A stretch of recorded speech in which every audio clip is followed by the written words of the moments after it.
Welcome to That's Annoyed Broncos. If you're like me, I'm sure you're annoyed about all these TJ Ward trade getting cut rumor talkings that are probably very true. Look, the surprising news this week has been that the Broncos were or are trying to trade safety TJ Ward. Then today, Mike Klis said on the radio that he believes there's a 95% chance that the Broncos will cut the veteran safety by 2 p.m. on Saturday.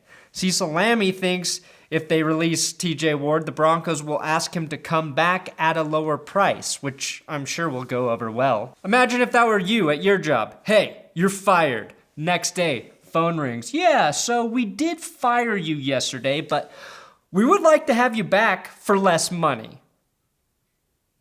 Oh, we can go fuck ourselves? Okay, fair enough. But since our football players and millions of dollars are involved, we don't look at it that way, do we? If Ward is cut and not traded for something that makes sense, there are going to be a lot of pissed off Broncos fans. And understandably so. I might be one of them. That's good, Broncos.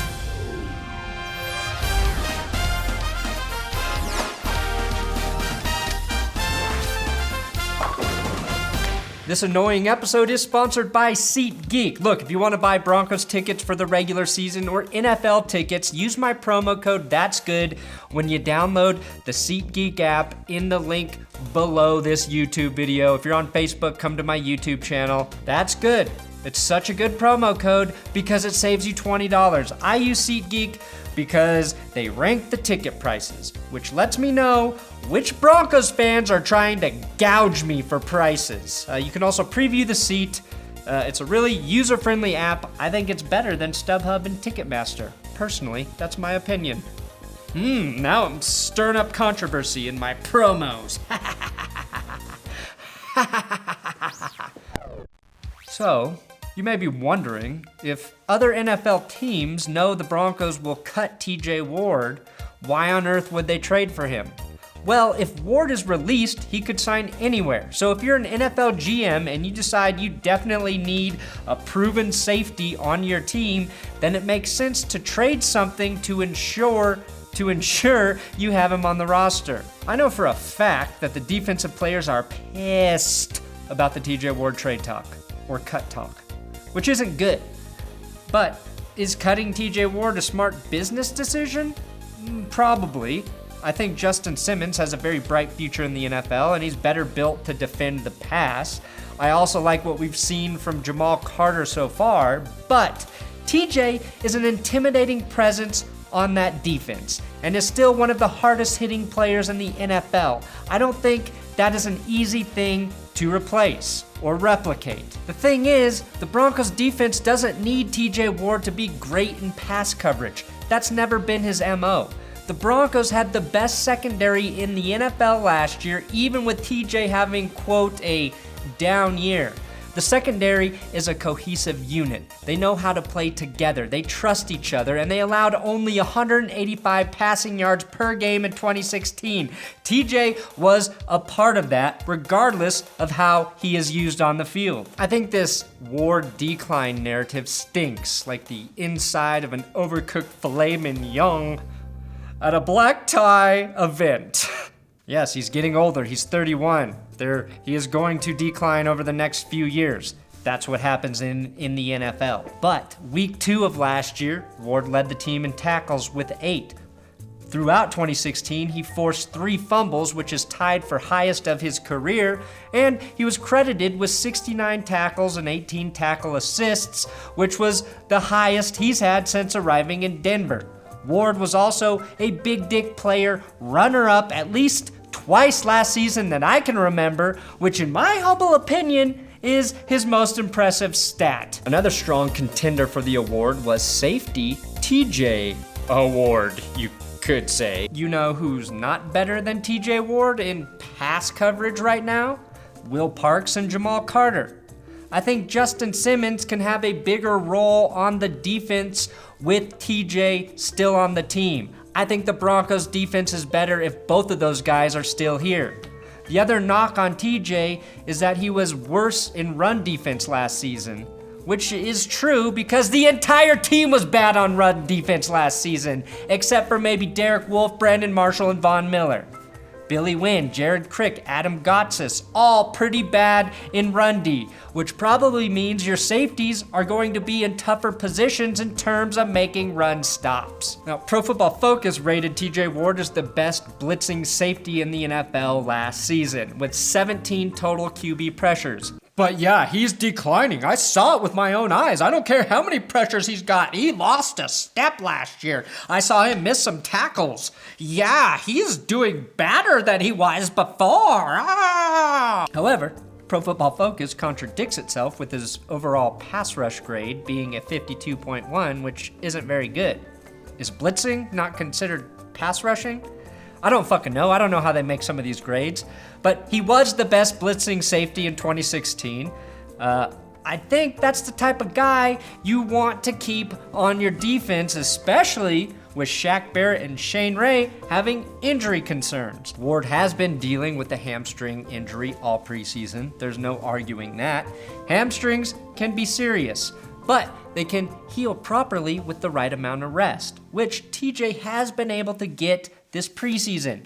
During the regular season, you see players try and return too early from hamstring injuries, and then they re-injure it, and it becomes a real problem. To me, unless the Broncos training staff knows the injury is worse than we've been led to believe, or there's some other medical issue going on with TJ, I would bet on him playing a lot this year. He's never missed more than 1 or 2 games for injuries as a Bronco, and he played in 984 snaps last season.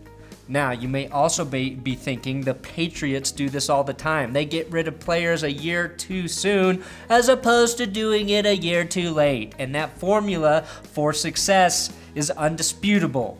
Every player in that locker room knows how brutal this business is. If TJ is gone by the end of the week, they will get over it, and I believe when it is time to play, they will fucking play. But I do not for 1 second discredit the effect this will have on the guys on the defense who love TJ Ward. And there are a lot of them. Whether or not TJ Ward is traded, cut, or stays, if you're John Elway, I am sure you are considering how the team would be affected without him, and not just by a performance level on the field. When you have one of the best defenses in the league and they've been the best year in and year out, you consider what it would mean to that defense if one of those players were removed. I'm not saying that will affect his decision entirely, but I would bet it is being factored into the process of making a call. There's no right or wrong answer here. It's simply just a shitty situation now. I think the defense would be better this year with TJ on the roster. I believe you can take advantage of his strengths in the lineup, and I think even if he plays less or in fewer snaps, that the value is greater than if he is gone. If you look to the future, you can say the Broncos were not going to re-sign him in 2018, and they might as well speed up Simmons' development, free up some money to either sign a free agent quarterback in 2018 like Breeze or Cousins if they do in fact become available, or more realistically to sign guys like Brandon McManus before he hits the market as an unrestricted free agent in 2018. I'll say this, if TJ is gone, to me it means the Broncos are admitting they have no chance to win a Super Bowl this year. As fans, we will hold on to Super Bowl hopes way longer than is realistic. That's what good fans do. But let's be honest, the Broncos will have to beat a lot of odds, and I mean a lot of odds, to be in the Super Bowl at the end of this season. And I'm an optimist. I am positive about these things. So what I'm saying is, if the Broncos head brass believe this team had a legitimate Super Bowl shot this season, they'd probably keep TJ Ward around. Because regardless of the cap hit, regardless of what they would be doing in the offseason, a Super Bowl win outweighs those things. This move, if and when it happens, or if it happens, is all about the future, and it's multiple reasons. It's money, it's signing other players, and it's as good as I still think TJ Ward is, it's saying, in another year or two, he's not going to be the guy we need to have on this team, so let's cut ties with him now. Brutal freaking business. We'll say, TJ Ward,